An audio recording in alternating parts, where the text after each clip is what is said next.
So Anjaneya స్వామి భీమునికి దర్శనం ఇచ్చిండంట. ఎవరికి దర్శనం ఇచ్చిండు?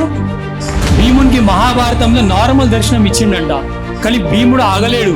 నాకు ఈ రూపం కాదు స్వామి, రామరావణ యుద్ధం టైంలో రాక్షసులు మీ ముందుకు వస్తే మీరు దివ్య రూపాన్ని చూపిస్తుండే కదా స్వామి, ఆ రూపాన్ని చూపించండి అని చెప్పి భీముడు హనుమంతుని అడిగితే, నువ్వు తట్టుకోలేవు, వద్దు వద్దు అంటే భీముడు వినడు. ఆ టైంలో ఆంజనేయ స్వామి మేరు పర్వతంలాగా తన బికర రూపాన్ని చూస్తే భీముడంతటోడు కూడా తట్టుకోకుండా షేక్ అయిపోతాడు, గజ గజ గజ గజ ఉనికిపోతాడు. ఉనికిపోయి ఏం చెప్తాడు, స్వామి నాతో అయితలేదు స్వామి, నువ్వు మళ్ళీ నార్మల్గా అయిపో అంటే అప్పుడు అంత పెద్దగైన ఆంజనేయ స్వామి మళ్ళీ చిన్నగా అయిపోతాడు.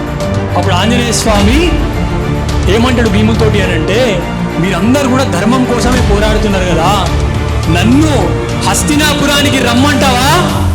నేను హస్తినాపురానికి వస్తే భీష్ముడు, ధృతరాష్ట్రుడు, దుర్యోధనంతో సహా మొత్తం కౌరవులని 2 నిమిషాలలో వేసి పాడేస్తా అంటాడు ఆంజనేయ స్వామి.